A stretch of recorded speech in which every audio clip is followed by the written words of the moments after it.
Nope, it wasn't that one. That's right. Hey, everybody, and we're live. What's going on? Oh, hi. Yes. Hi, Jeremy. How you doing? Good. How are you? Good. Hi, Jay. Oh. Yeah, she's not here tonight. Had some stuff to take care of. Yeah, what is that light? That thing is bright. I'm lit up like... You're complaining about light in your face? Wish.com Jesus over here. Yeah. I think it's that one. Must have got moved. That's all right. We can do a different angle. Here, let's try this one. Perfect. Rob. Oh, the black and white. Yes. Classy. What do we got going on? This is it, man. This is it. It's hot. We got shows. It is hot. It's yes. A hot son of a bitch. Speaking of shows, August 11th, 12th, excuse me, we have Trial by Stone, David Starling, Thunder of the Snake, and that other band what's the name of the band? Flask Brothers. Thank you. Sorry, Flask Brothers. I'm an asshole. I am an asshole. And, but yeah, at 926, I am fucking stoked for this show. Yeah, it's going to be a good one. Are you going? Oh, yeah. Good deal. Yeah, I haven't been out in a while. I've been so fucking busy. Yes. I've been wrapped up. So it's time. Got to take the ladies out. Yep. You and I both. Yeah. Yep. It's going to be a good show, though. Better be. But I'm fucking unfriending all of them. With all those guys on that bill, though, come on. Yeah. Come on. It's going to be a killer show. I'm going to get so goddamn drunk. So anyways, what else we got happening? Want to bring in our guests? Yeah, we got some guests. I'm yes. excited about these dudes. Fucking good. All right. So we have October Noir on the show tonight. And should we do this intro thing? Yeah, let's do the intro. Oh, our intro. Fuck. Yeah. I forgot we had one of those. Yeah, we got format here. We got rules. You count the countdown? Yes, count it. 1.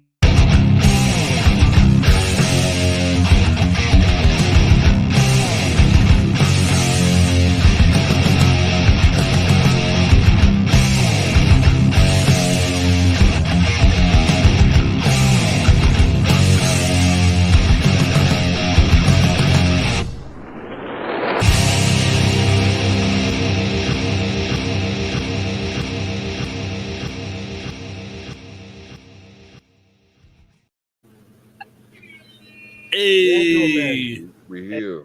What's up? Want to turn it back up a little bit? Thanks, love. All right, how you guys doing? We're surviving. Good. Yes. Good. Welcome to the show. Thanks for having us. We have Tom, Doug, Trey, and Tyler. Trey's desk is looking very busy, very cluttered up. He's got a cat. Hell yeah. So how you guys been? What you been up to? Oh god. Well, I don't know. Tyler, you answer.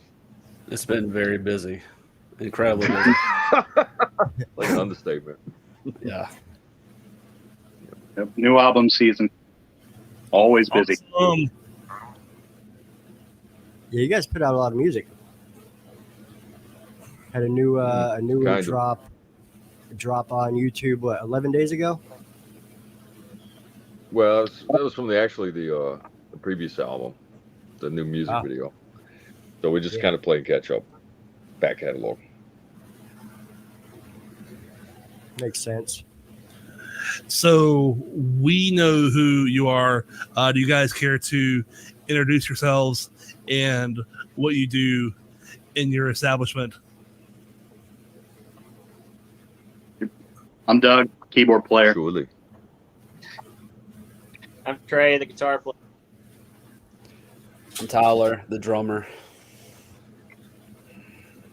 And Tom, I play skin flute. skin flute.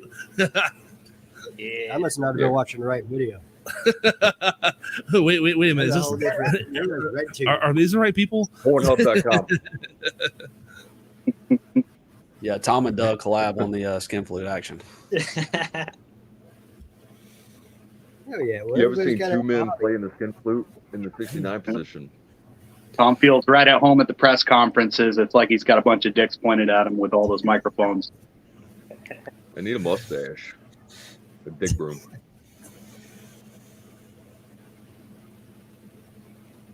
Let's get this on a different one. There we go. Back to the lit up fucking wish.com Jesus. Got a couple of chats. Cat Dracula says she's so Oh, yeah. excited. What's going on, I'm Cat? Tammy says welcome October Noir. Thank you, Tammy. Jade says welcome to Off the Record from the ER. Thank you, Jade. Damn. Uh-oh. Jeez, that's hardcore. Andrea says hello, guys. Andrea. Lilith says here to bully the fuck out of y'all as usual. Oh, God. Fucking Trey, get your girl. Megan says hey guys. Megan. Lilith asks how do y'all manage to say some unhinged shit in the We first 5 always minutes? do. Yeah, that's nothing. Yeah, new. you get 2 minutes. 2 minutes of silence, and then it starts. So, it's fun. So, how did you guys come about? How did October Noir come to life? Doug started it. He did everything, and here we are. It's like a bad nightmare that all of a sudden became real. Tell him, Doug. Well, yeah, of course, I'm the mastermind of everything that's going on here. I ended up scouting Tom at the local gay bar doing karaoke. I was like, I like that deep voice. And now I play skin flute. It all comes together. You guys are out of Pensacola? Yeah. Yeah, Yeah. Pensacola, Florida. It's hot as fucking hell. And partially Mobile. Yeah. Damn near killed Missy coming down here from Canada.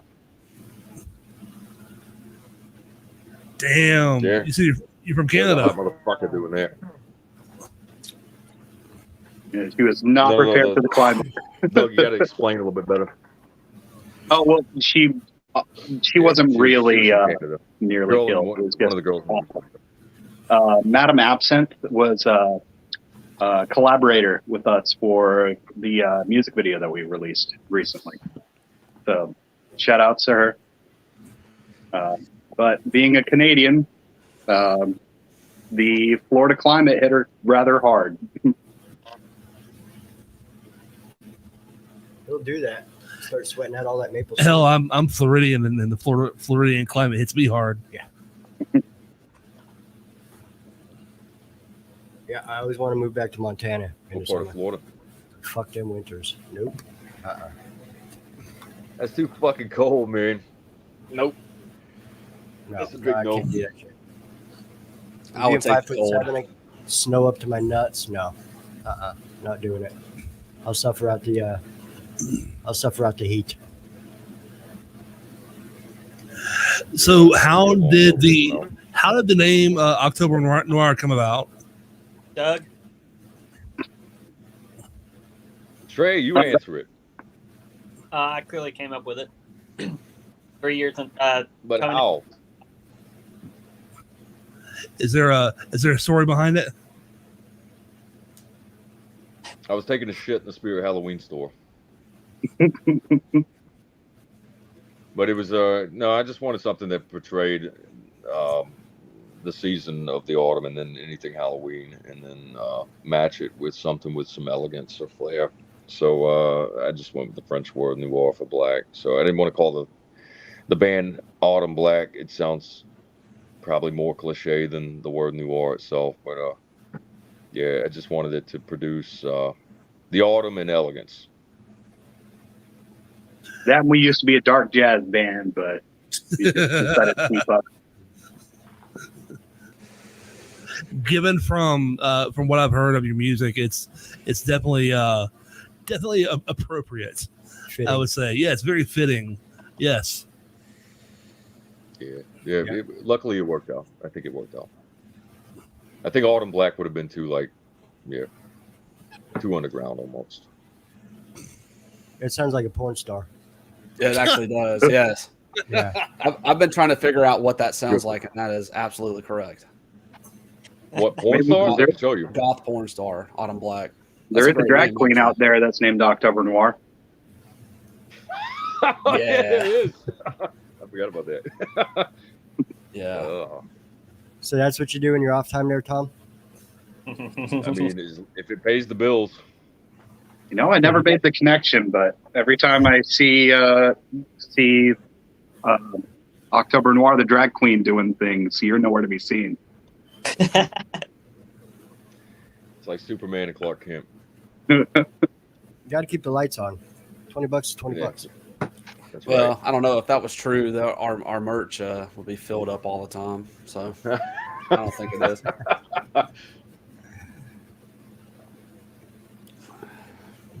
We got a couple more chats happening. Where are we at? Right there. There we go. Right here? Yep. Yeah. Justin says, nice 90s. Fucking Justin. Yeah, don't even get started on my goddamn hair, dude. I can't stand it right now. Let it grow. Let it grow. That's right. Trey is struggling to sit still again. You all right, buddy? Yeah. You forget to It's pee that- before it's going that on the camera? thing- It's that Okay. thing that's shoved up there. He's Take it out, itching to boy. clean off that desk. Trey, get your goddamn woman before the patriarchy does, sir. Jessica says we could literally see our breath on our walk to work this morning in Canada. No lie. That's That crazy. sounds Fuck that. Yeah, it's like the middle of goddamn August. What is happening here? That sounds amazing. Now, I think if you it was ever a- see that down here, it's just your soul leaving your body. Yeah, true. It was 116 on my dashboard today. Yeah, it was rough. It was. What are you doing on your dashboard? The temperature on my dashboard when I got in the Oh, truck. okay. Yeah, all temperature right. gauge. Yeah. Yeah. No, I was just fucking. Oh. All right. Dylan, what up, Dylan? Dylan says, what's up? What's going on, Dylan? Hey, Dylan. Hello, Samantha. This man says, what up, guys? Holy shit, that's a lot of screens. Yes, it is. The more screens we get, the smaller my head gets. I can eliminate mine if it helps. I don't mind. No. No, you're good, buddy. Yeah, Tom and I are in the same house. He just refuses to sit next to me. I must smell. Well, you know. Justin says the name works, no doubt. Justin's the man. Cheyenne. Bunch of hearts. Me and Justin are going to listen to Screamworks one day from start to finish. Cat says Autumn Black sounds Yeah, like a stupid name. Yes, definitely. Exactly. Yeah, that's what I Hey, said. Lilith, we got It's a new true. name for you. I might be stealing that if I come out of retirement.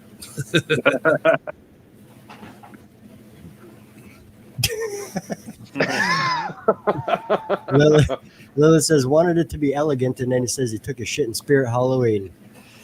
That's Hell just the yeah. way we roll, I guess. Right to the name.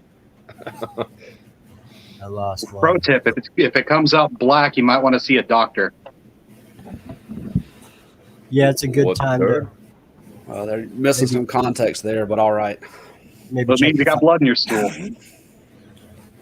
Ah, All right, so we got one question. You guys ready for this? Yeah. Samantha asks, what is the worst fashion decision you've ever made on stage? And do you have a picture of it? Yeah, that one's all me. Yeah. First show I ever did. I came in as a leather daddy. Nice. nice. Hasn't stopped Yeah. talking about it since. He's doing it again.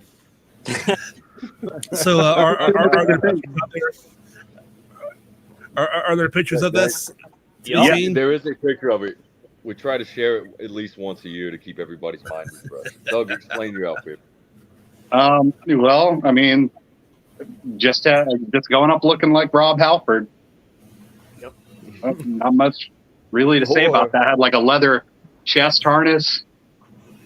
Or Big Gay Al. Otherwise shirtless. Mr. Slade. Big Gay Al. Yeah, that's it. Just think Big Gay Al, and you're there. Good times. There is a picture of it. It's on Instagram and Facebook though. So That is a good one. Samantha asks, what's the best excuse for being late to a show you've heard or used? We're always early. late. Yeah, We're always early. yeah. For We some try to make reason. sure we get there and get set up. That's what I'm talking Now- about. If you want to talk about leaving early, we have Oh shit. Yeah. You fucker, man.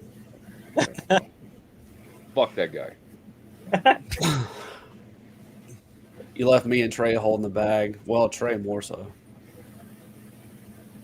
Yeah. I got threw up on you, bitch. Oh, I forgot about that. Somebody Yeah, there threw was a up lady on there that had too much to drink. Yep. Had to go find her car, drive it all the way to her, put her in the car, and she threw up on me. It was Nice. it was a fan of ours that came out to our show. She was super excited. She will I hope remain Kathy's nameless. Not watching right now. Nah, she will remain nameless, but she had a little too much fun and drank a little too much, and we took care of her. She's been around for a long time, so it wasn't too bad. It was just a lot in the moment. That might be a compliment in some cultures. Oh yeah, You know, I mean, it worked well for Trey's lubricant. it did. just it could be a sign of affection. Sure. What does it say? Could have been a sign of an erection. Yeah, affection. Yeah, erection. Same thing, really. Oh, affection. Same shit. Yeah. Justin asks, what is Tyler's favorite October Noir album? Can't include letters. Oh, okay. So I was on the first album when we redid it. It used to be 13. I think 13 is a masterpiece in every way from start to finish. But Fate, Wine, and Wisteria is probably going to be it. I think it took a little while, but man, I mean, I listen to our own music. I feel like if you're in a band and you don't like your own music, you can't sit with it and ride down the road from start to finish. You're probably doing something wrong. Fate, Wine, and Wisteria is probably it. There's some very personal stuff on there that kind of hits me where I'm at too. A lot of the times, more times than not. So it's kind of a toss up. 13's a masterpiece, but it's the third one. Tyler, I really agree with what you said. Hopefully you're writing the type of music that you want to fucking listen to, like from a listener's perspective. Right. You would hope that people enjoy the music that you're putting out. So surely, you would enjoy listening to it yourself. Yeah, absolutely. I still go back and listen to some of my old music and go, you know what? That was pretty fucking good. Yeah. Yeah, I mean, I go back and listen to some of my music in other bands that I've been in, and though the recording quality is pretty bad, Absolutely. I can still be right there in that moment and remember how proud I was of it, and a lot of it still holds up. But yeah, I mean, I'm a goth rocker and a goth rocker first and foremost. So the music that we make, and especially me being a part of making it, yeah, I love it even more. So Absolutely. I still listen to It's all the definitely old your shit. baby. Yeah, I don't listen to our own crap because I have to hear it too goddamn much. As musicians, but not even just that, as listeners in the first place, as the observer, that's the only point of reference you have for music you enjoy. You Yes. get to a point of being able to make music that you like, then of course you're going to enjoy your own stuff. Yes. Because otherwise you've got no other frame of reference for what sounds good. Yep. So I guess the only thing that could possibly make it bad is if you put something out half-assed. It's kind of like going to a fucking sandwich shop and ordering shit on your sandwich that you wouldn't normally eat. It's like, well, of course you didn't fucking like it because you you put fucking olives on your sandwich. Well, I mean, not necessarily. Like I just like with the food analogy, I like to experiment with doing different things with Absolutely. music and food, and eventually you find something that you like. But Yes. you don't tell everyone that you ate burritos with Fruit Loops and mayonnaise. This is also how Doug wound up in the leather daddy outfit. You know, I was just gonna say That and a that, lot of this. and I could tell Trey was thinking it too. Yeah, saw Tom and I was like, I know what he's about to fucking say. As soon as he said, "I like to experiment," I was like, "Now it makes sense." Knew it was coming. You know, that's how you grow as an artist anyways. You know, we got a lot of stuff where we're really pushing the envelope as far as the context of anything we've released previously. Like everything on this new album, like it's familiar, but there is a lot of new stuff in there too. Well, I think that's the core retention of any band. You need to be able to experiment, but you also kind of stay to your core roots. Yes. You try and keep it as fresh as possible, but staying true to your craft. Yeah. Mhm. Is it? Yeah, and then you got to wonder, is this going to work or not? You know, you just got to figure it out.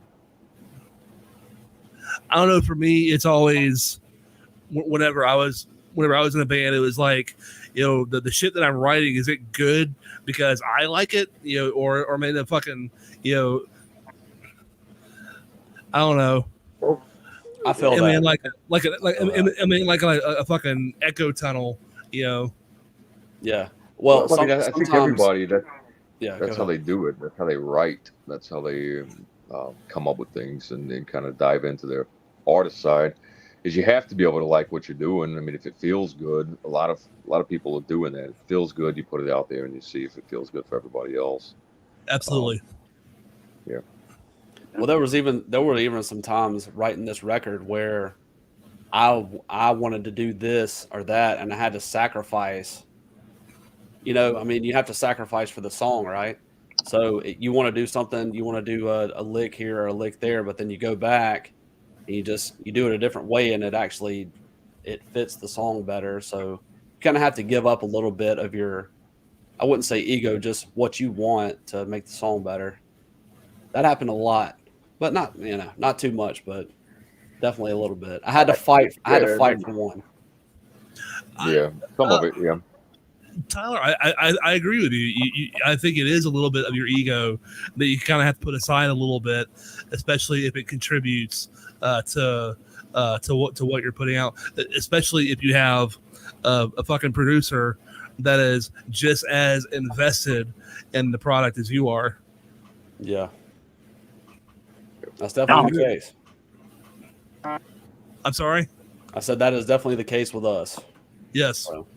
Yeah, like as far as my experience with writing the record, I kind of got around a lot of that with my approach to contributing to it. Like I would be writing stuff that would go into different parts of the arrangement and maybe even short songs, everything that would end up getting spun off into something entirely different. But you know, the way that it really became cohesive was going through Tom as the final filter. And, Well, that's what a lot of there bands is a little bit of ego to sift through with that, Yep. but in the end, it works. Absolutely. Well, that's where a lot of bands go wrong in a lot of ways. You know, most of your local bands, when they start up, they say, "Well, this is your instrument, so you do whatever you want. You write what you want for it, and we're just gonna throw it into this big pot." That doesn't always work. 9 times out of 10, it doesn't work. You need somebody or some people at the helm, kind of steering the final direction of everything, so it stays within that unit of it. Otherwise, Tom's the chef. Tom's the chef, and we're bringing him the exotic new ingredients for him to play around with. That's awesome. So you have the final say there, Tom. Most times. I've got to work with it. So yeah, some things hit, some things don't. I mean, I can tell you many times where I've sat and I've spent all day working on a piece to a song, and I might have redone it already 3 times, and I'll rip it back out and go, nah, I need something better. I need something better. And you just keep fucking with it. And I do it to myself too. I'm very very judgmental on myself as well. You ever have that moment where you write something badass and you bring it into practice and everybody stares at you like, what the fuck? No. I've done that No. before. I'm like, No. you're right, that sucks. My bad. Yeah. Sorry, wasted everybody's time. That was Well- terrible. Why did I ever play that?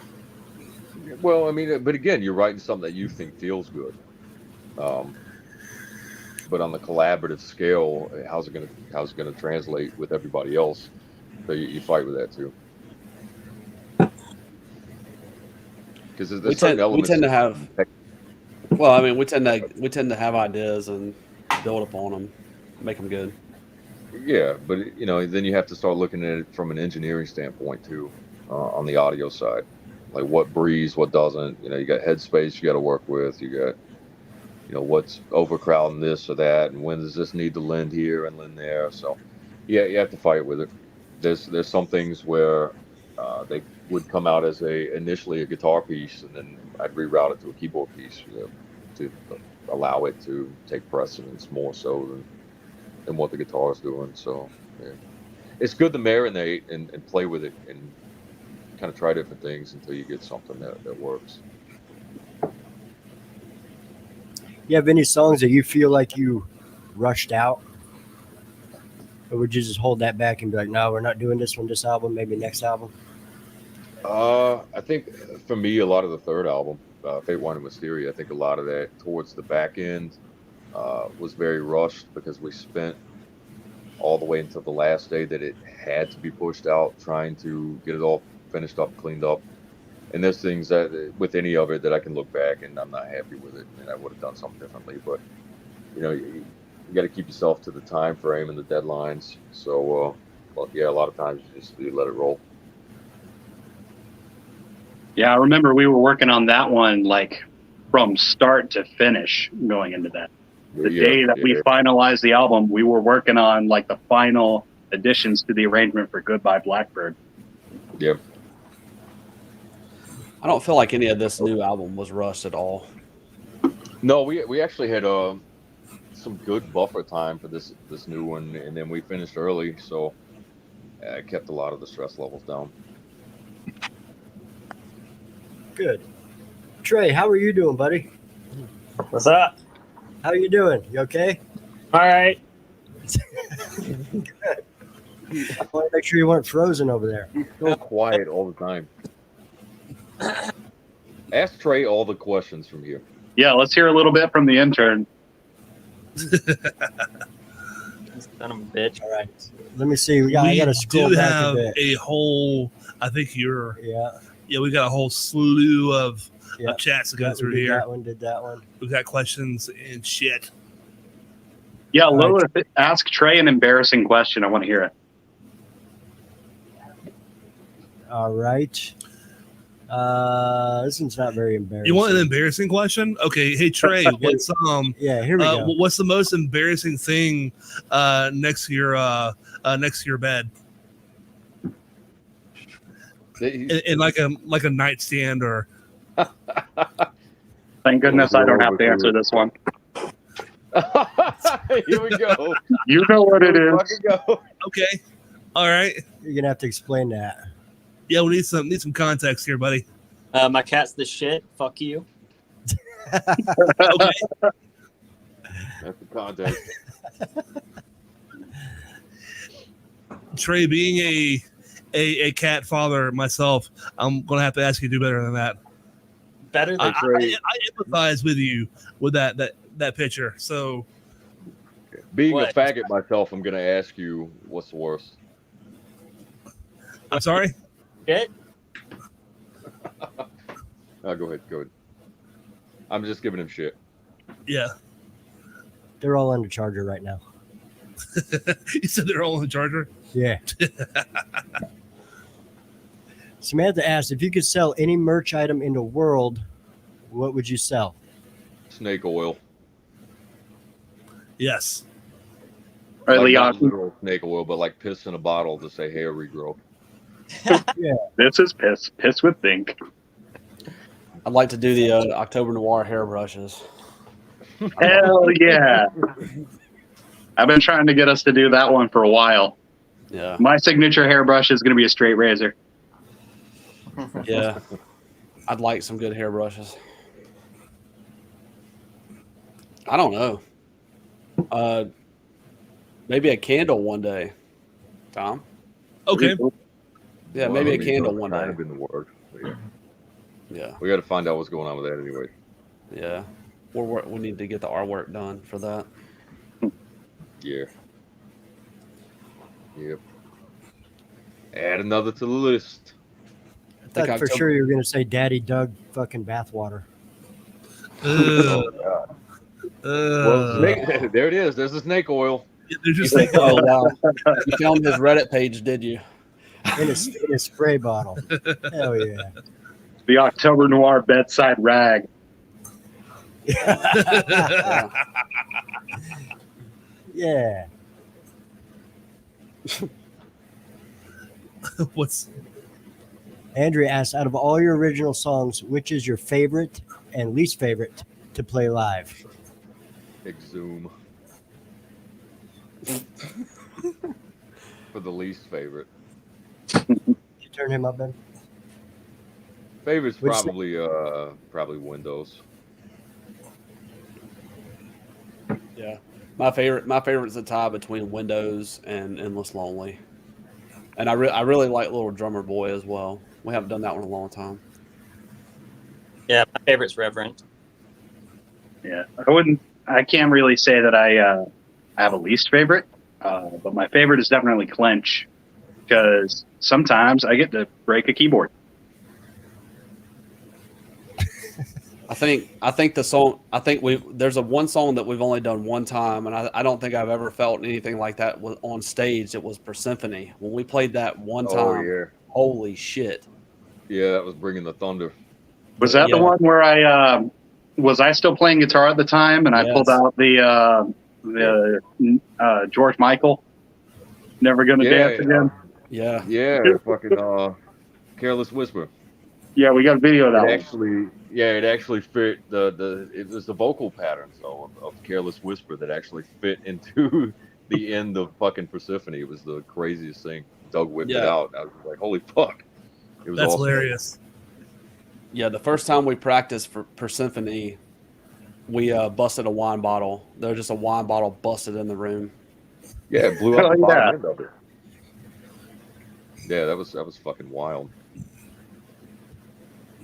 So I think we got a picture of that too somewhere. We did, yeah.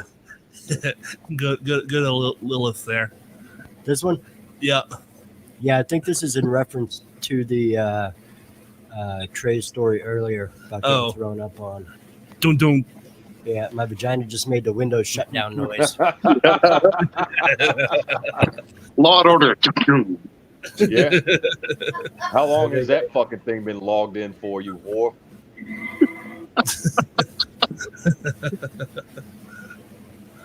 There's a fucking pink screen of death. The pink screen of death. Trying to scroll through. I think I skipped a couple. Find the question that Paul asked because I really want to answer that. I need some context on that if he's still watching. About Woods of Ypres. Oh, Oh, This yeah. one? Fuck yeah. Oh, I love this band. I fucking love that.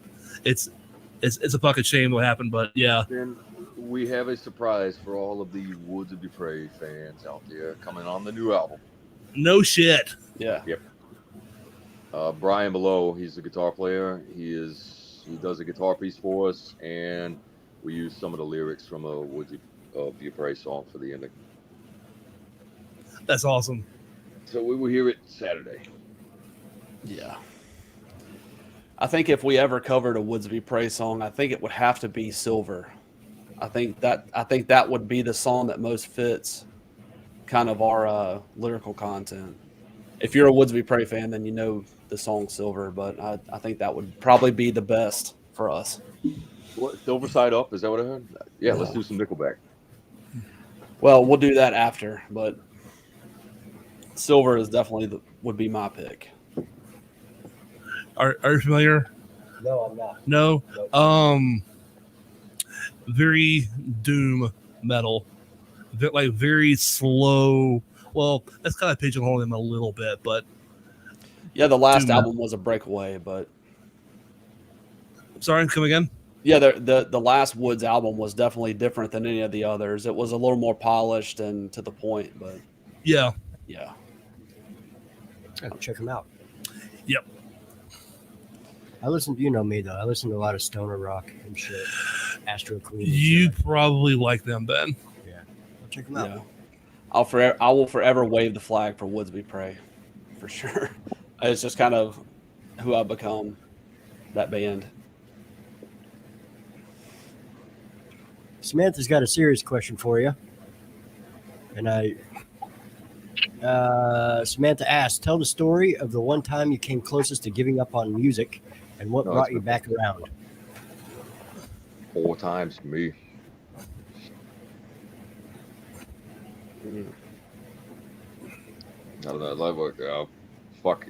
One time I worked offshore out of Louisiana for a while. I quit playing and doing anything because I was gone all the time, so I just sold everything. No. Yeah, so I came back, bought all my shit, and shortly after started this band, and I think I've quit doing this shit like 3 times, and it won't fucking die, so it just keeps bringing me back. That's right. Like literally, it won't fucking go away. So it just kept growing, even when I was out of it completely. It kept going, and I was like, well, it's like a bad rash. Yeah, it's like I guess It really I is. got to do it again. Yeah, I gotta say, any number of things could take the top of the list, but I think the first one that comes to mind for me was the band I was in right before this one, a death metal band called Ithaca. Our drummer passed away, and she was a very dear friend of mine. And what really kept me going when things were at its worst was, just staying involved with the music community as it was. At the time I was being depended upon by a few other bands as a fill-in for getting them through their summer season, doing shows. And, just kept things on my books that I needed to do. And, eventually I was able to endure. Absolutely. How about you, Trey? You ever give up? Hell no. Hell to the no. I totally expected that. But Yeah, Trey's a baby. I've almost given up. I've given up a time or two. Feeling hopeless in the scene.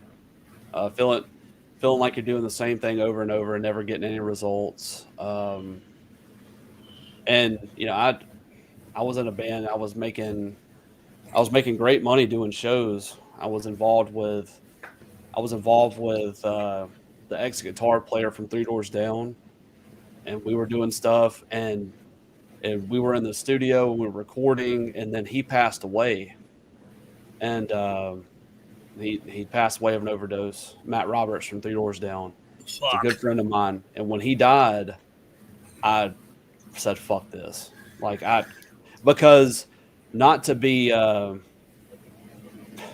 not to be selfish or anything, but I was so close in my mind, right? So I felt so close. Here I am with a legend, a multi-million-dollar recording artist, and we're friends, and we've got this whole band together, and he passed away, and I'm just like, fuck this. Because man, it's serious business out here. I mean, you put so much into it, and then to have it all kind of fall away, it's just hard. That was the last time that I kind of gave up. But I got no, did some bands, did some things, and here I am. I can't see that happening again. But that was probably the lowest I've been in music. Damn. Yeah. So were you guys married? Almost. I was just about to pop the question, but I didn't get the chance. That's the worst. Now It's you gotta tough. It's cover- tough though. I haven't talked about that in a long time. That shit really sucked. I lost a friend and I think everybody in the band lost a lot of opportunities. It was terrible. So, yeah. Anyway, didn't mean to get too deep. No, you're good. You're good. Samantha with another banger question. Go for it. Samantha asks, if you knew the world was going to end in a year, would it change your music style? If so, how? No, but I hope the world does end in a year because I'm going to be 40, so I'm ready to fucking take myself out anyways. You're basically a corpse of the rock star at 40, aren't you? Yeah. I don't know. Ask Alice Cooper. I think he's just getting started again. Hell yeah. Doing the I thing think- here. I think in music, I don't think age has any boundary in music in terms of being an artist at this point. I Not wish. According to Keith Richards. Yeah, he's still alive. That dude's what, 800? I don't know about making music, but certainly touring, I'm sure, it takes its toll both on the physical and mental, being away from the family and everything. I don't do that shit. Especially if you have, wife and kids back at the house. Yeah. Well, doing shows out of town at all takes a toll, regardless. It takes Yes. a toll on your body, your mind, your bank account. Those are pretty important things. Your relationships that you have and that you want to nurture, but you can't do it properly when you're out there. That's kind of the reason that we don't really hit the road too much unless there's guarantees, unless we know that where we're going, we're getting a decent salary for the effort. Well, the whole industry's fucked anyway. Everything's changed from the way it used to be, especially when it comes to venues. You talking about since the 80s or since the Rona? Well, like the 80s and way back when, when there was money still to be made. Nowadays you get it to where they want to take merchandise cuts. They want to take door fee cuts. So they don't want to fucking pay Right. you, but they want you to bring everybody to drink from the bar so they make all their money. And in exchange, but you get to play here on our stage. Can't pay your light bill with exposure. Well, the problem is if you don't do it, some other schmuck's gonna fucking do it just because they're hungry for shows, and it's just a ever fucking cycle. Well, now that we pissed Tom off, how you doing, Rob? I've been mad, god damn it. He showed up pissed. Yeah. I'm always angry. That one. Megan asked, how about each of you answer, what was the band that inspired you and or your musician that inspired you to start your musical career? Mine was definitely Black Sabbath and Danzig. That's what kind of got me on to the guitar, to start playing guitar, to start doing music, learning music.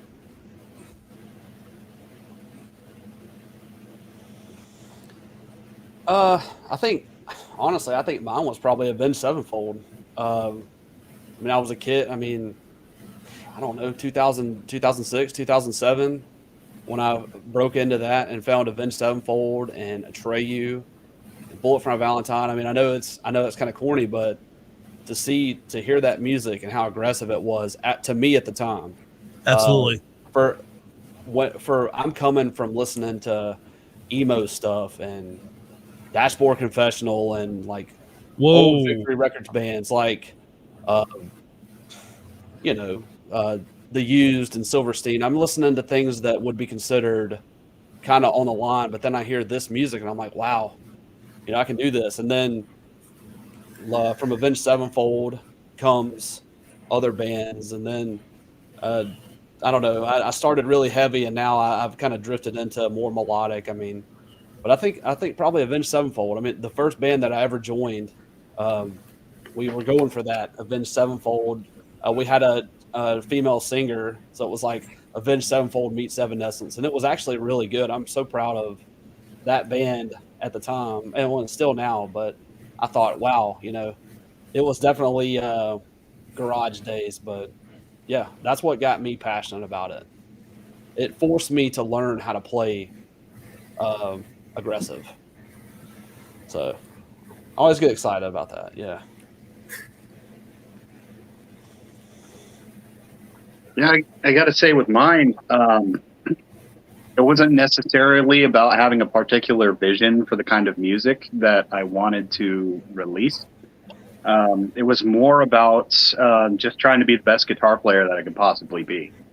I was growing up listening to like some of the real greats as far as technical facility and melodic instrumental guitar work. People like Steve Vai, Joe Satriani, Guthrie Govan, and my favorite guitar player, Marco Svogli. So, like, I hit a point in my musical development where I was just trying to become the best guitar player I could be. And then I was like, I really got to get out of my bedroom if I want to be a better musician and start playing with some other people. And eventually that led to me being in different bands and trying to experiment with different styles and everything. Like, me joining this band was mostly just me trying to try my hand at making music in the style to better myself as a musician overall. And it's really stuck. And then you went opposite because you joined this band. Yeah. I'm sorry, what was that? And so then you went opposite because you joined this band. Oh. It actually degraded your talent. Well, I wouldn't say necessarily. Like, I'm not playing guitar anymore, so like that's not on display anymore. But I'm learning how to play keyboards. Like, I'd still say that I'm a dog shit keyboard player, but I seem to do well enough for what we do. Hey, Trey, just scream "fuck no" and we'll move on. Fuck no. There we go. All right. Give him the death whistle. Give him that death whistle. Yeah. No, actually, you know what? Megan says you have to answer. So, sorry, buddy. I tried to get you out of this. The band I was obsessed with growing up, but cliche, but The Fag Four, we know. We've heard it over and over again. I can't make it proof, Tom. Trey really likes In Flames. Yeah, There you that's go. the thing actually. What's wrong with In Flames? Nothing at all. That's just Trey. That's like Trey's favorite. Yeah. Today, yes. His modern day favorite. Yeah. But I was super into Avenged Sevenfold and Bullet and Kill Switch too. But I started with Metallica and I moved into those bands. Fuck yes. I'd have to say, as far as personal music taste goes, me and Trey are probably the most closely aligned. Like, my favorite band was Opeth. Oh yeah.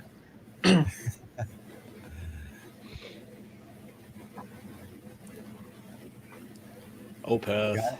Their last album was shit. Well, Yeah. I got the tattoo when they were still death metal.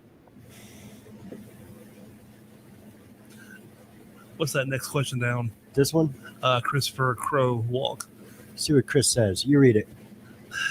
Still shouting out your awesome performance opening for Gray Newman at the Vinyl. Hope y'all play at the Handlebar eventually. Hell yeah. The handlebar. Thanks, Chris. Eventually. But yeah, thank you, man. The Gary Newman show for me was probably one of the highlight shows that we've done. That was a great time. Oh yeah. I think that's the biggest. I think that's the most electric we've ever been. I don't think I've ever played that hard in my life. We were on stage. We were on stage for what felt like 5 minutes. Yeah, well, I mean, it was a 30-minute set, so No, so that's 5 minutes. It went by so fast. Yeah, 5 minutes. It was 30 incredible. minutes set equals 5 minutes Yeah. in real life. It does feel that way. It definitely feels that way. That's like 2 songs. Basically. I think it was like 5 songs. Yeah. Yeah, we sped the shit out of those songs when we Yeah. played them just so we could fit in more. Yeah, We just did. want to make sure we made timing. Fucking drummers. No, actually, that's my fault now. Since we played with Click, I actually have our session set to different playback rates depending on what we Oh, do. you play with the click track? Yeah, Absolutely. I've got everything that we used in our live setup inside my keyboard rack.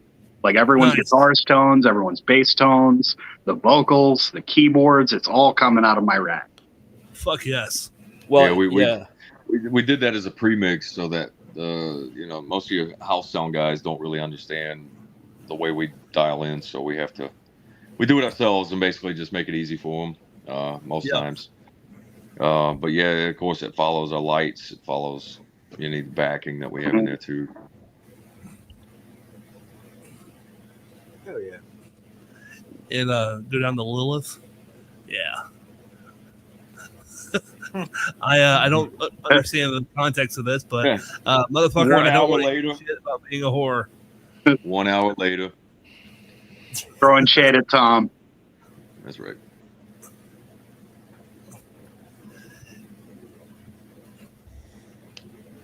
Tammy asks if you can have your fans remember one thing about you, what would it be? Ooh. Trey, you're up first, buddy. Remember anything about me? Yes. Definitely not gay. Is that going on your tombstone? Now I think you are. Up in the bottom. Yeah, contrary to the stage name, ZZ Bottom. Easy bottom. Oh, Lane Gailey over there. Wait, are you talking about him or me? Trey, the question was to Trey. No, he was first. We got to answer too. Yeah, Doug, you're up. Oh, mm,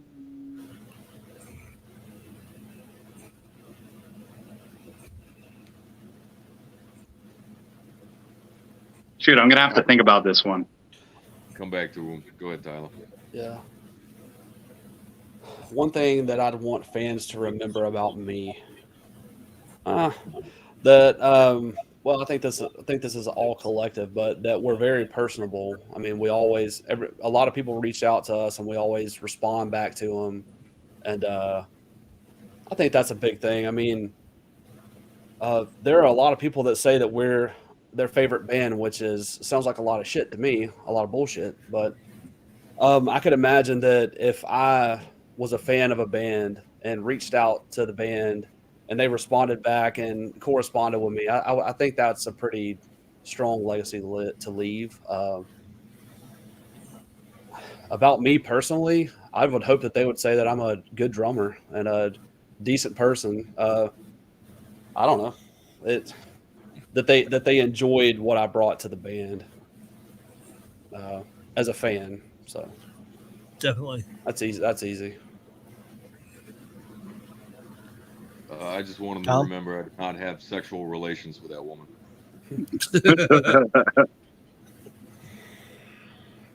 Ain't nobody gonna believe that. Yeah. Ask Trey. I'd have to say that mine is probably that I'm always looking to hear about something new. You know, I'm always looking to expand my consciousness, hear about things that I don't know about. Was that even retaining to that question? Yeah. It's about what you want fans to remember about you. What was Be the like, answer? if I got a fan that's coming up to me, I want them to tell me about all the interesting stuff that's going on in their lives and like, cool stuff. Doug, you'd be dead. They can't do that. Well, neither can I. So I might as well be dead too. I'm so lost. I think we should do a video You want to? Yeah. You guys want to put some music out there? Break time. Yeah. You guys want to pick one?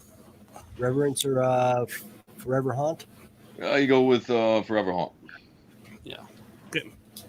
Cool, And no. Rob, you want to count it in? Yeah. 1.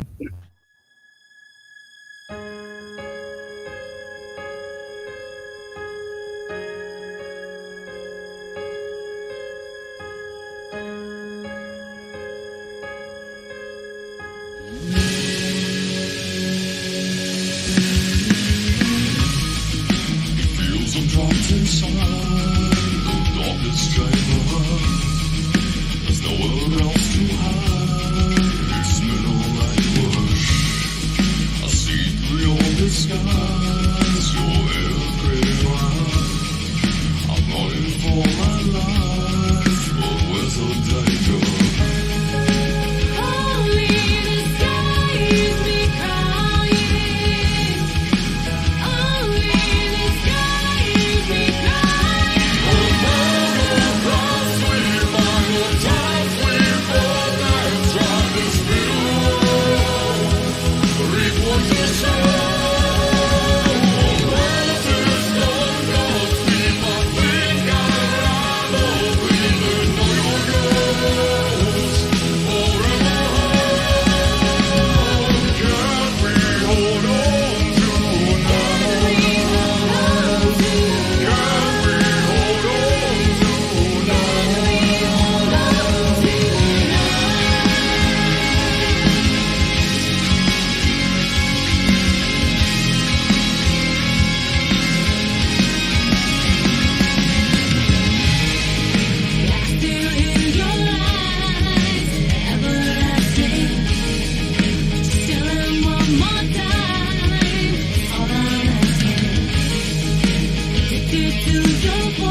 Yes. Yeah. Yes.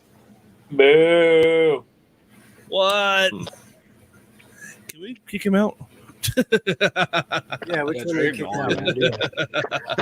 There he goes. Hey, did you actually kick him out? No.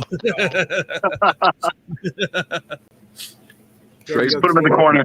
open played in that music video because he dropped his guitar pick. Yeah, it's true. Loving the guitar. There's still blood all over that guitar.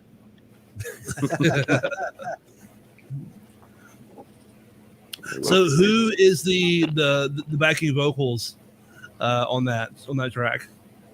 The female? Yes. That's Nadia Kodesh. She's from Russia, which I think she's currently living in Israel now. So, yeah, she was a fan of the band. A fan of ours actually put us in touch to do a collaboration, and she was on board. So that's what came of there. That's awesome. Oh yeah. It's really good. Yeah, It's she's really a brilliant fucking good. vocalist. You guys record out of Pensacola. You guys do it yourself. How do you do all that? Yeah, we do it ourselves. We've got our own little setup. Nice. Pretty well. The third album, we basically flew to Chicago and got with Paul Bento, and we were in his studio to do the third album. So, if you're not familiar with Paul, go look him up. He's a very skillful man. Yeah, sounds fucking awesome. Good job, guys. How hard was it going from guitar to keytar there, Doug? I think it looks like a pain in the ass, like an accordion that you don't have to squeeze or something. Well, I gotta say, I definitely prefer regular keyboard. But, guitar is just any other keyboard. You're hitting it from a different angle. Doug talking about hitting things from different angles. What is happening right now? You know all about that, Tom.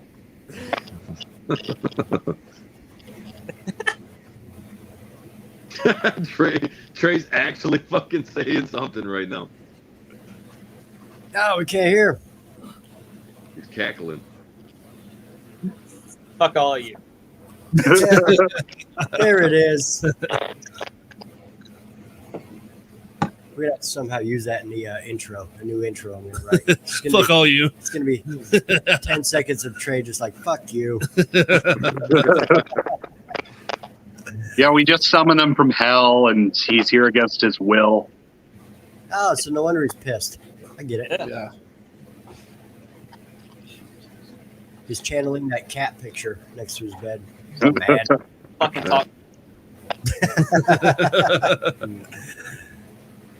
Samantha asks, name a bucket list band to open for and or venue to play at.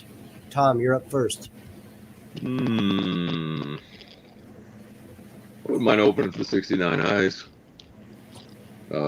Venue, I don't know, as long as it has a fucking green room, I suppose, with bathrooms that are decent, I'll take it.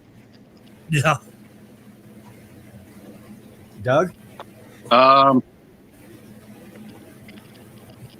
Honestly, I'd have to say like 9 Inch Nails. Wow. Okay. 9 Inch Nails is good. Just because I want to meet Trent.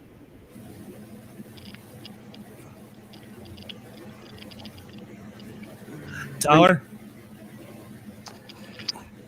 The bucket list band would be Villa Vallo from him on his solo stuff. Villa Vallo at House of Blues in New Orleans. Nice. That's it. That shit doesn't get any better right there. I haven't been to the House of Blues in New Orleans, but I have been to the one in Orlando, and that venue is fucking awesome. Yeah, It's I just goddamn went huge. to the House of Blues in Orlando to see Villa Vallo Nice. 2 or 3 months ago. Yeah, just House of Blues is awesome. Anywhere you Yes. go, they're basically all the same. But get us in New Orleans with Villa Vallo. I think that would be the highlight for me. We were talking about metalcore earlier. I got to see Arch Enemy, Hatebreed, and Slayer at the House of Blues in Orlando. That was a fucking amazing show. Granted, that was like 15, 20 years ago now at this point. But before Angela left the band. Yeah. Trey? Fucking In Flames, bitch.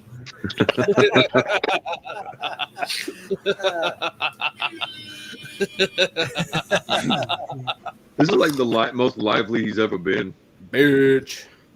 Well, good. I'm glad we could bring it out of him finally. Well, I'll be seeing you guys later. Great. What's your hair care routine? Here, let me help, buddy. There we go. Oh, he gone. God, Damn. Amazing. All right.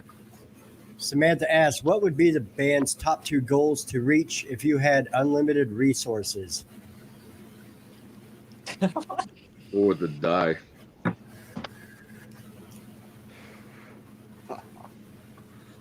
Well, I mean, the unlimited resources kind of takes the wind out of the sails of actually achieving it.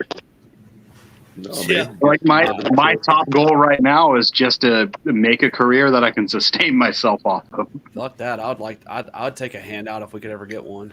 Yes. Yeah. we had Um, that's a fucking tour. I want to open for Lady Gaga. Gonna have to bring out that leather daddy vest. Fuck yes. I'd be there in a second. If that was a condition, instantly. She I might would be into never that. take it off. Oh, yeah. Yeah, you could even be a backup dancer. Get a little double pay on the gig. Yeah. Fuck yeah, dude. top 2 That's like goals a lot if we had unlimited resources to be known, to be as well known as many of the other bands are out there, and to tell Revolver no. Yeah. I mean, but really, if Revolver came knocking on the door right now, would the answer be no? No, but I would love to tell them no and be able Yeah. to do that sustainably. Yep. Ugh. You'd use the money to bribe the Irvine City Vice Mayor to make it so that the Irvine Meadows amphitheater will open. Shout out to Raquel. Yeah, we could help our PR agent get her shit done. You guys ever want to own your own venue so you can do shit like that? Put on Yeah. shows? I do. I do. I see how bad things are run in our area. Yeah. I would love to have a venue and do it the right way. Get Tom Noir's friends in lower places. Well, I see how things are run, and from my perspective, it's not acceptable. And you see, then they don't really have a lot of fruits of their labor. And yeah, I would love to have a bar, like a venue, a bar. Hell yeah, that'd be awesome. I'd just sell my house and live there. put a cot in the back room. Yeah. Well, shit, if we're going for, as far as unlimited resources goes, then how about having a bar that has a live streaming platform that does like DVD quality live shows and host like contests with it. Do it like The Voice, but for bands. Damn. Will you make that happen, please, Doug? My pockets aren't nearly deep enough. I think they had Damn it. something like going that's supposed to premiere. I don't know if it did or not, but yeah, it was like that, but for bands. I'd like to build a East Coast competitor to Duck Lights. They're a company that does lighting and sound and travels along with like big acts, like with like audio visual packages.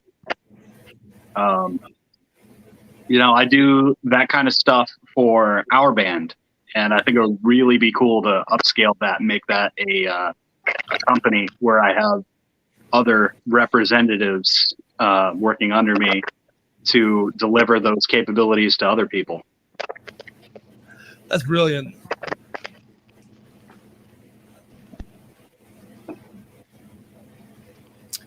Lilith has a question.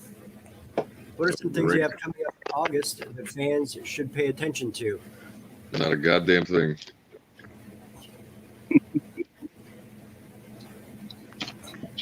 We're live streaming the album Saturday.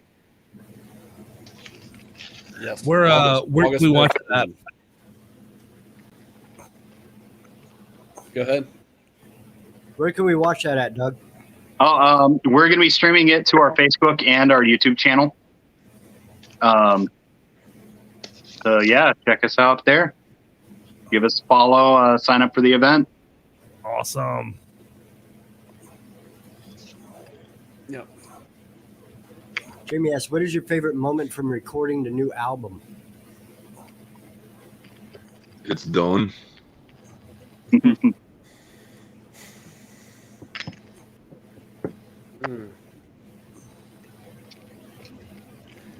I would say Trey, but he's like, fuck you. Trey. I legit can't think of anything right now. Yeah, I don't know. We'll come back, buddy. Tyler, anything? Favorite moment? That's kind of tough. A couple of my favorite moments were when we had ideas for songs. Like, so the song list is done, so we're struggling with the song, and then the idea comes together. We have a bunch of parts of music, and then all of a sudden it comes together. That's my favorite moment, is watching some of these things that we're like, what the fuck do we do with this, become what they are now. Fuck yes. Yeah, I gotta kind of piggyback off of that. I'm gonna say, like, the first thing that I contributed to the band as the keyboard player was the track Deja Vu. We were actually all in the room, and I had my setup, like our live setup, which is like my main keyboard setup, is like separate from like the main studio setup. While they were hashing out like other parts in the song, I was working on keyboards for all of it, and I had like half the keyboards for the song working while they were tracking stuff that was in that. And I think some of my favorite parts of the arrangement in the album was in Deja Vu during that moment. It's like just an hour and a half of it that everyone was just sitting in the room. I was off in my own little corner, and I get to hold it up and be like, here, look what I made. And it ended up being fucking awesome. Hell yeah. Yeah, another one of my favorite parts were the instrumentals. Originally, the instrumentals were going to just be one song, and we had no idea how we were going to make that work. And the instrumentals kind of translated better to just chopping them into 3 sections. The last instrumental is probably one of the greatest accomplishments of my career in music, and being who we collaborated with and what happened. But yeah, all the instrumentals are incredible, and they work. You know, that last instrumental that we had, I gotta have to say I'm on completely the opposite spectrum with you for that. Like, not to say that the track didn't end up being phenomenal, but the part that I ended up contributing, because like y'all were working after I'd already gone to sleep for the day, ended up being a joke. And like, you know, it's cool, but it wasn't my most serious work. No, it works. So Tyler, you said that the instrumentals were originally one song, and you ended up chopping them up into 3 different songs. Yeah, so the instrumentals are named after seasons, and we were gonna incorporate that into one song, but it kind of made more sense to break them up. And I think that translates a lot better. There were some instrumentals on the last album as well, but these definitely these definitely hit the mark for me. I couldn't. I don't know. It's exciting for me because the shit is just so good. I can't believe that. So I listen to it. I can't believe what I'm hearing. It's just amazing. That's amazing. That's amazing. That's right. All right, Trey, did you have enough time, buddy? Oh, what the fuck? You still with me? My favorite moment from the album is whenever I was struggling to write a solo and Tom called me. That called you when you were struggling? Yeah, you called me a pussy. Oh. And then you wrote the coolest lead on the album. I don't like being called a pussy. Well, that's what it takes to motivate you. I thought your We favorite got part we got the end of For Honors lead out of that, didn't we? Yeah, Sure. Yeah. it's probably Then, my favorite musical piece on the album. Then there's the gonorrhea song. Oh my goodness. Yeah. I think those two are probably, they have some of the most memorable parts of the album. Like, of course, like Endless Lonely and Clench, they're fucking awesome. But like the end of For Honor and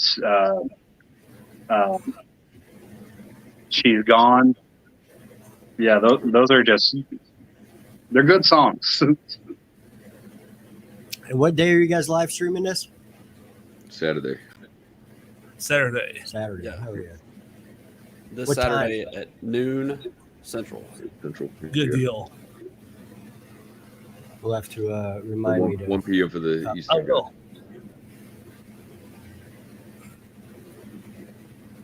Samantha asks, what would your music genre be called if the words you currently use to describe your music no longer existed?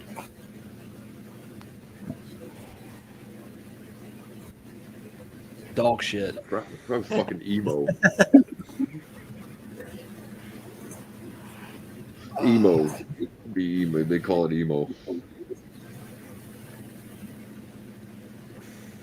Yeah, that's very broad, though, emo, right? I mean, everything from Stabbing Westward to fucking Green Day sometimes. I have think they to would say- call it sad. Uh, Sad. Makes me sad. Yeah, I emo. have to say Whiny Iron.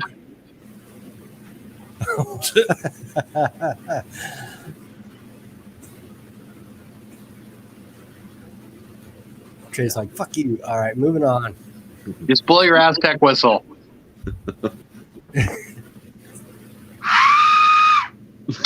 There you go. The fuck was that? All right. Tammy wants to know, have you ever sent an inappropriate text to a family member? No, I'm definitely happy not. to say that I haven't. No, I don't really text my family. More phone calls. Trey is awkwardly quiet again. Bitch. Because he's got something to hide. Yeah. Sending all his dick pics to his mom. You know what? All right, Rob. Rob, you get the next one, buddy. okay. So, what is the hardest part about being in a band? For me, it was holding it together.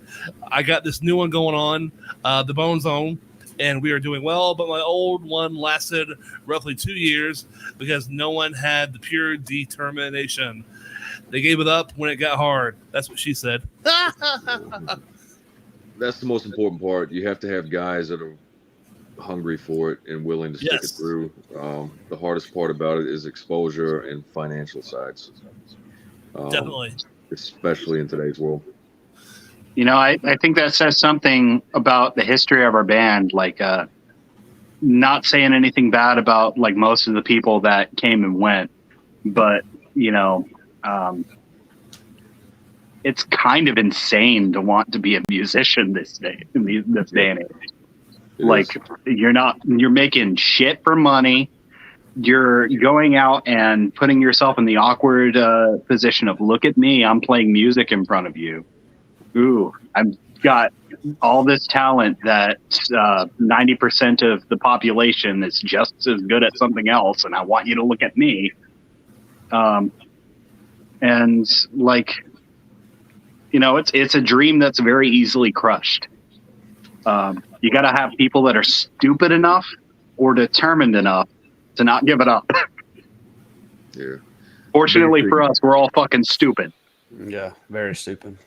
Well, technology is given the route of where anybody can damn near do it. A lot of people are picking up instruments, and everybody thinks that they're going to go somewhere. Everybody thinks they're going to be something.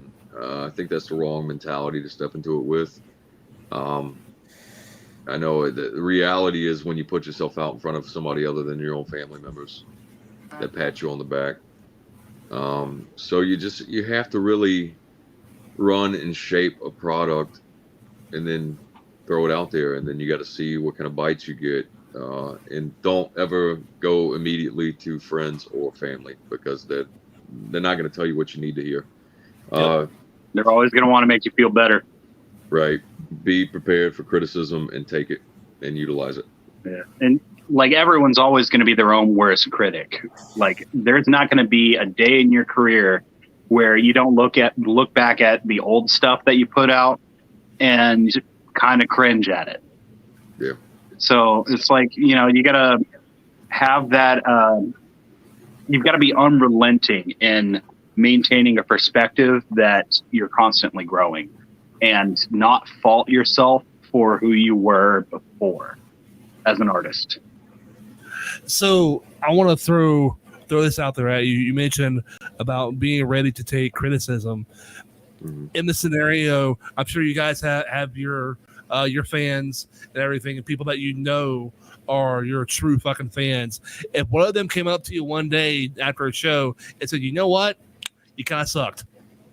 How do you take that? I mean, I would believe them. Well, I mean, it's well, yeah, because here's the thing, you know, our old drummer, he was the biggest one that we would run into where fans would literally come up afterwards and go, "What the fuck is he doing?" And I tried to explain to him, you know, you're not pissing me off, you're pissing everybody else off. He didn't want to listen. right? And he was like, And "Oh, he's fuck pissing you them. off. What do they know? They're not a drummer." But yeah, in turn, it's going to piss me off because you're pissing them off. So yeah, it's kind of the natural domino effect. But you have to, yeah. I mean, if somebody were to come and tell me that, I would ask them, "Well, what did you see that you didn't like?" And then I Absolutely. would try to utilize that information to better it. So Yeah, hopefully they would come to you and say, "This is what I didn't like. That I didn't like this," or the guitar sounded a little out of tune, or something. Hopefully they would have a solid reason, for lack of better terms, you know, an Right. actual, you know, going up to somebody and saying, "Hey, you fucking suck," you know, that doesn't really further anybody's agenda, you know, versus, "Hey, this sounded off, that sounded off." So hopefully they'll actually Yeah, have a It's a never-ending field test. It Yeah. is. We've never had anybody come up to us and say, "Oh my God, you guys just, you know, you suck." But they do offer, "Hey, this is what I saw or heard on the technical side." And you know, back in the days before we started pre-mixing our own stuff, you know, we did run into that where things just were not balanced, and you know, you just kind of fight and wrangle with it as you progress through it. But yeah, I think it's important to grow in that aspect on the technological side too, because it can lend its hand to making you sound better. absolutely. I had one guy told me I sucked one time. Yeah. Yeah. He said I fucked up. He said I fucked up a song. I was like, "Dog, I just rewrote it on the spot." No, I fucked it up. Right. I was really drunk. I was visited by a muse. Yeah.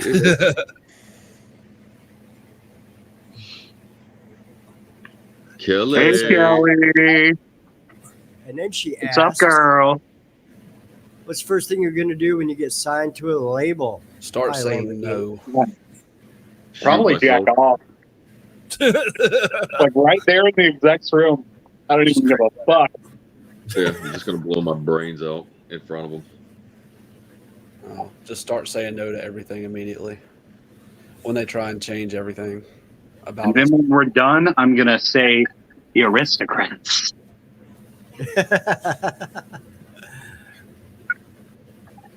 Kelly is actually a success story for us. Yeah. Yeah. I don't know if She you got want to to. tell the story though. Yeah, she's got to tell it. New Jersey.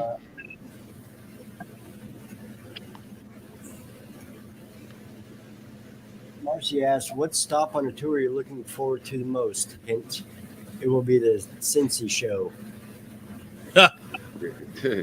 I'm going to tell you all that stuff that's coming out right now, talking about this show, that show. Unless it's coming directly from my page, don't fucking pay attention to it because, yeah, we're wrangling up those loose ends right now. But no, I'm looking forward most to probably New York in September, in Brooklyn and in Long Island. Oh yeah. So one comment above Marcy's. That one? Yep. Marcy Kelly. Dustin. Aw, thanks. Right, Dustin. But Good dude. Marcy and Kelly were at the show in West Virginia with us, and her husband. Great people. Yeah, Marcy and her husband are awesome. We met them, and they have been, and we met from the moment we met them. They have been stuck around with us the entire time. So we really appreciate you guys. That's what I'm talking about. Yeah, That's fucking awesome. I think it's this one. Jamie asks, having the lineup you now have, how did you transform the writing, recording of the new album? I don't think it really did per se. I don't think. I'd say it did fucking hell of a lot for me. You know, you moved to the keyboards, but you know, mechanically, I'm writing something with a completely different facet of muscle memory. So, Yeah. like being new to an instrument, like, Yeah, well, for me, not it's- entirely new, but you know, yeah, it didn't really Yeah. change much for me because I was still in the same processes that I used to make the work happen. So I think it changed a lot for the band. I think it changed a lot. I think that Doug's keys definitely helped a lot. I mean, you know, it might not have been something that Tom would have written on keys or that I would have come up with. And I think having Trey there has definitely helped a lot. I mean, the solo in For Honor, like that's my favorite. That's my favorite piece on the album. I think that yeah, in my opinion, best lead on the album. yeah, like if it had not been for Trey coming in and Doug moving over, I think we'd be looking at a totally different album and not for the better. That's what I think. We combed over the song so much that we really feel totally confident with them and very happy about them. There's not really anything I'd change. So I think that's a good thing, a good sign for when it hits. So I'm not bullshitting you at saying this. I'm really excited for you guys. I have not had the chance to really dive deep and listen to a lot of your music. I'm not going to go into any fucking details. My life these last several days have been fucking crazy. And I just found out about you guys coming on the show a few days ago. But from what I've heard and after the conversation with you guys, again, I'm just really excited for everything you guys have going on. You definitely have a fan here. Awesome. no, we appreciate it. Your ears are probably better off without hearing it all. But I think no, you'll like yeah. it. I know mine are. I have to hear myself enough. Yeah. And I think that's about. I think we're out of chat questions for the Yep. moment. You got any further questions, buddy? Nope. I got one. No further questions, Your Honor. Now this is a big thing in the news. You guys seen any UFOs lately? Hell no. No. Oh, Just you when gotta I've been look up, over and look at my own brown eye. Gotta look up. UFOs are just one big distraction against the lizard people. Well, maybe that's who's piloting those UFOs, right? Somebody's got to be flying that shit. You would think. It's Biden. Oh shit! It's fucking Sasquatch. It's Biden could Biden. fucking fly a piece of toilet paper. It could be Hey, just Hillary. because it's a UFO doesn't mean that it originated off the planet. No, That's right. maybe That's it's just us He's in the onto future. something. Yeah. You know, Horse can't shit. tell. I'm thinking it's fucking Sasquatch, dog. You're distracting from Sasquatch. Throwing rocks in the fucking river. Distracting. Well, it'll be a fishermen. distraction. All of that shit's a distraction from everything else that's really going on. That I don't Go fucking down to that. The buy very into last it. one. Yo, I see an FUO every time I wipe my shit box into Tom's driveway.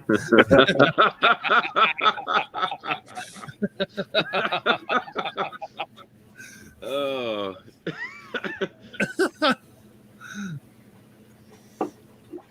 Well, thank you guys for your time very much. Yes, thank you. Yep, Trey, sorry we kept you awake, buddy.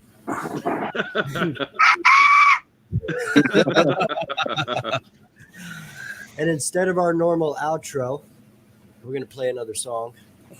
Yeah, here's the correct page.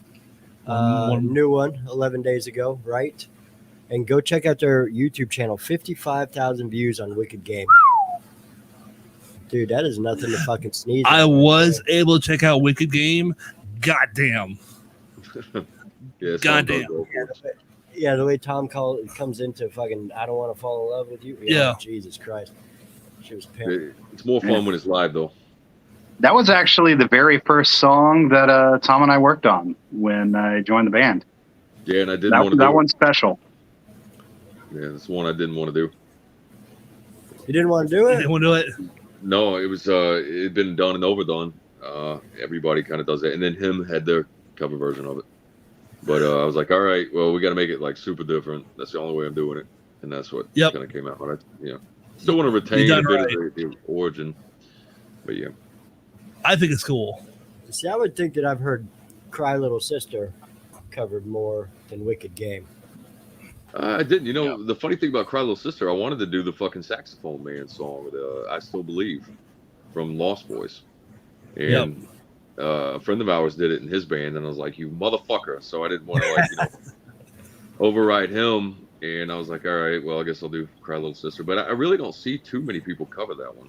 Well, I take that back. I remember going into releasing hours, and fucking the Manson comes in and releases his. And I was like, well, it's too fucking late. Here we go. Yep. Wait, did we release the Cry Little Sister cover before Fate Wine and Wisteria? Yeah. That was the first song I ever did keyboards on.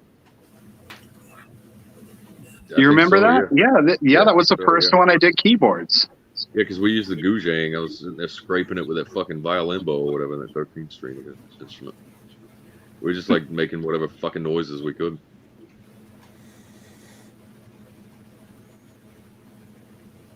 Fuck yes. Thank you guys for coming in, watching, being with us, hanging out. Goddamn right. Yes, thank you everybody for sticking around. Thank you guys for your time. Appreciate it. Keep on Thank kicking you. ass. I'll be watching. You guys have any shows coming up or anything? Yeah, we're off to Brooklyn and Long Island September 2nd and 3rd. And then we got to head over to Arizona, Phoenix, and it looks like we're about to pick up the Whiskey a Go-Go in LA that same weekend, October 13th. Yeah. Oh, man. Yeah, then we're headed to Memphis and potential back to Orlando and Memphis Tampa is High area. Tone, right? Yeah, High Tones is Memphis. Yeah, that's in November. Yeah, so that we're trying to keep a little bit off the shelf for the rest of the year so we can handle everything else going on. But yeah, Fuck yeah. Well, good luck out there, guys. thank you, fellas. Thank you. Thanks again, guys.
misfits, no forward or